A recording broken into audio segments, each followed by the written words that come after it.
ingin mendapat masukan-masukan atau ingin belajar, karena kita ketahui Kota Bandung ini cukup maju perkembangan kaitan dengan masalah komunikasi dan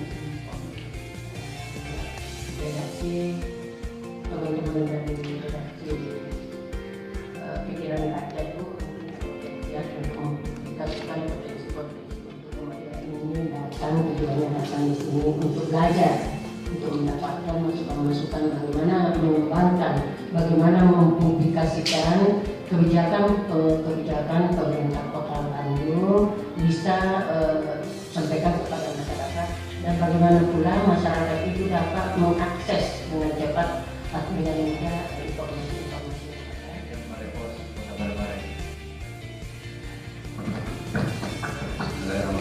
Assalamualaikum warahmatullahi wabarakatuh. Nama saya Pak Arudi dari Sekretariat Daerah Kabupaten Bandung.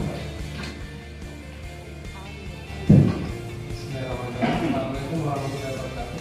Saya Usman dari Saya dari majalah lokal Kabupaten Bandung, majalah Ayo ke Bandung.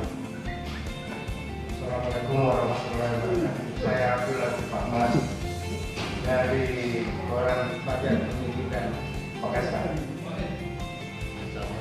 Alumnus UIN Al-Azhar Makassar, wartawan Renang Timur. Nama saya biasa dari media Coran Bandung.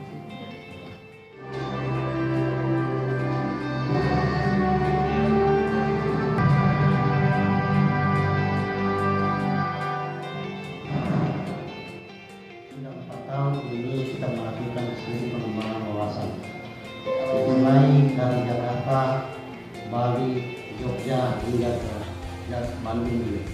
Dan alhamdulillah kami tergabung di Forum Jurnalis Kabupaten Bandung sebanyak 19 orang.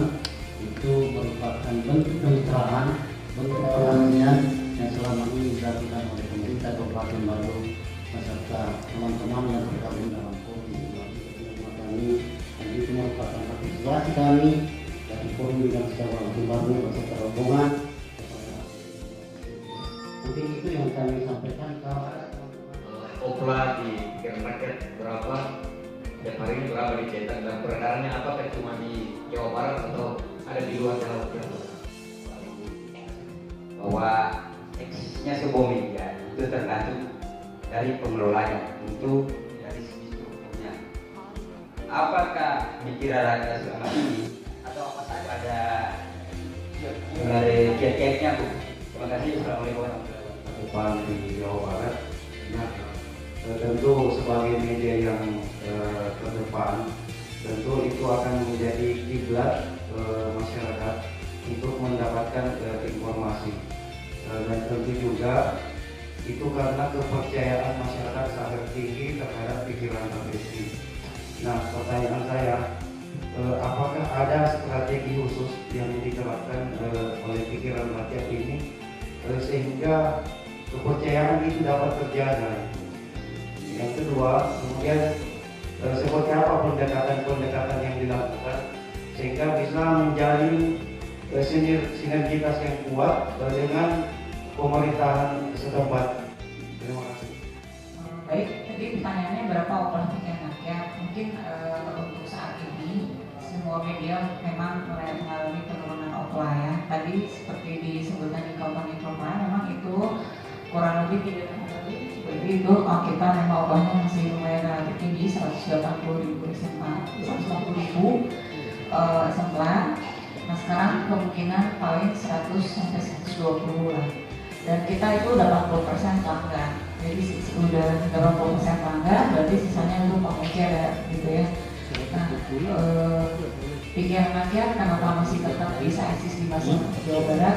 Mungkin ya itu tadi ya, ada kedekatan yang khusus antara masyarakat Jawa Barat dan pikiran rakyat. Jadi apa yang boleh istilahnya ada proximity ya, kedekatan masyarakat dengan pikiran rakyat. Jadi sepertinya kalau belum membacakan itu, belum mendapatkan berita yang ini ya, tidak seperti pokoknya belum lengkap kalau misalnya belum membaca pikiran rakyat gitu. Nah sekarang dengan era digital, era teknologi yang semakin canggih, kita juga tidak bisa diam saja. Itu sebuah keniscayaan, online semakin maju, semakin berkembang. Kita juga tidak bisa diam saja, kita harus mengikuti perkembangan zaman. Apa saja sih yang dilakukan pikiran rakyat gitu ya.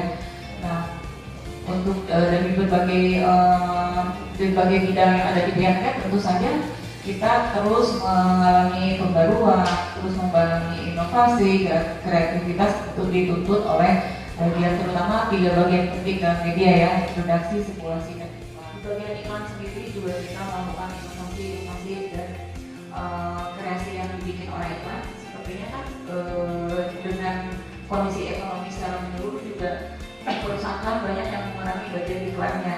Soalnya kita harus lebih kreatif nih supaya mereka tidak meninggalkan pikiran untuk mempromosikan produknya misalnya seperti itu. Jadi orang iklan dibutuhkan kreativitas yang tinggi.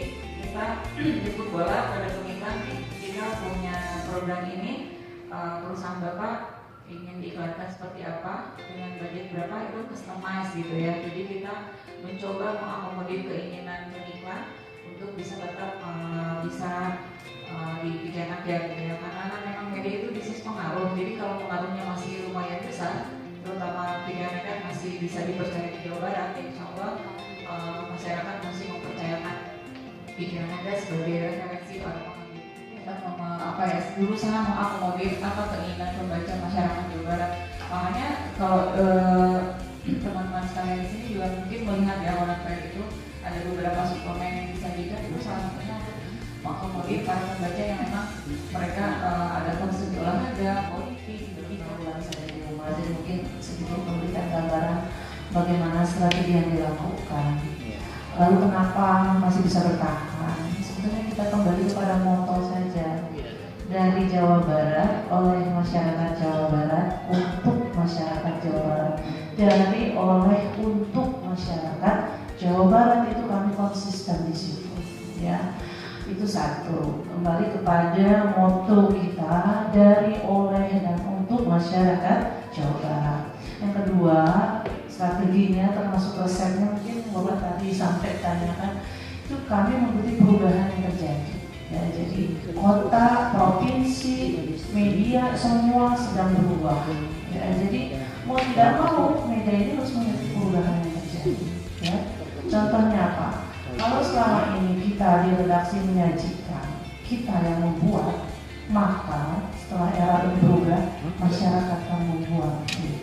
Ya, jadi ada halaman-halaman tertentu, misalnya pemerintah Kota Bandung itu wali kotanya sangat suka sepeda ya. Booming sepeda di mana-mana, tingkat penjualan sepeda sangat tinggi, difasilitasi dan sebagainya. Maka kita kasih satu halaman penuh untuk para penyuka sepeda. Ya, kuliner juga, jadi dilibatkan, jadi ada keterlibatan netizen terhadap media kita, sehingga mereka merasa, oh iya nih koran gue belum baca gitu, kata orang Jakarta. Merasa pagi belum lengkap kalau belum baca koran rakyat. Di Jawa Barat selalu ada itu motonya gitu ya. Itu kemudian juga perubahan-perubahan yang terjadi, contohnya kami juga ada radio ya, jadi ada radio itu seluruh informannya atau wartawan itu netizen, bukan wartawan kita, hanya beberapa wartawannya. Jadi misalkan di pojok sana, ujung Jawa Barat ada kejadian apa, mereka nelfon, lalu kita catat dan dia netizen kita, sumber informan kita, lalu kita telepon balik dan dia yang memberikan informasi, sehingga yang namanya citizen journalism itu tumbuh dan berkembang, bukan hanya di cetak tapi juga di radio gitu. Itu mungkin yang membuat awalnya mungkin kesukuan yang begitu dekat, Sunda oleh orang Sunda, dibuat orang Sunda untuk orang Sunda. Dan kemudian kita juga mengikuti perubahan yang terjadi gitu, seperti itu. Termasuk gaya anak remaja, kita punya halaman belia yang beda sekali dari segi layoutnya, dari segi kontennya, dari segi bahasanya. Kalau kita tahu sekarang kan benturan media online dan media sosial itu semakin pasti. Apakah media pikiran rakyat ini bisa terpengaruh dengan benturan kedua media tersebut? Yang pertama. Yang kedua, bagaimana model yang pikiran rakyat berikan kepada wartawan yang bertugas di daerah. Katakanlah mungkin untuk jajaran redaksi atau redaktur atau yang bertugas di kantor, ini ada sistem penggajian tetap istilahnya. Tetapi bagaimana dengan teman-teman jurnalis yang bertugas di daerah? Dasarnya, sehingga sampai hari ini masih eksis. Apakah satu sumber doang yang hanya di pemerintah saja, ataukah terjadi selain daripada kegiatan itu tadi, ada kegiatan-kegiatan yang lain yang nantinya akan meningkatkan terus? Tadi memang kita ada 27 kota kabupaten, tapi kita bekerja sama juga dengan pemerintah Provinsi Yogyakarta. Jadi kita sama-sama daerah kota pendidikan, kota budaya. Jadi pemerintah Provinsi Yogyakarta selalu beriklan kami, Bu. Jadi iklan pariwisata, iklan pendidikan, beriklan kami. Karena cuma satu kali penerbangan saja dia mulai Bandung, di kota strategis bukan satu. Dia tentang salary wartawan, salary-nya sama dan nanti dia akan bertahan dulu di sini biasanya sekitar 6 bulan di pusat untuk dirotasi di seluruh des-des. Setelah itu baru disebar ke 27 kota kabupaten, jadi sama gitu. Dan dia wartawan tetap, bukan kontributor gitu. Jadi kami justru mempersempit ruang kontributor gitu. Karena tidak terlindungi secara manusianya gitu ya. Kalau kontributor itu kan hanya dibayar berita aja gitu. Kemudian secara fasilitas yang lain juga tidak ada. Jadi wartawan kami yang di daerah itu semuanya adalah wartawan dari pusat. Salary-nya sama dengan pusat gitu. Jadi ketika dia sudah 10 tahun di Garut misalkan, maka dia dipindah ke kota yang lain lagi. Daerah tergantung potensi beritanya dan cakupan wilayahnya. Jadi kalau besar Cirebon ada beberapa orang, tapi kalau kota kecil saja 1 orang. Tapi kami ada kantor perwakilan di negara di selama yang tetap mensosialisasikan apa yang menjadi program-program pemerintah gitu. Tidak mungkin pemerintah Jawa musuhin terus PR karena dia juga ingin sosialisasi program-programnya. Kita mau kelas jarak jauh dan rapat di sini akhirnya nggak bisa gitu. Akhirnya disitulah mungkin media tetap menjadi kontrol sosial bagi para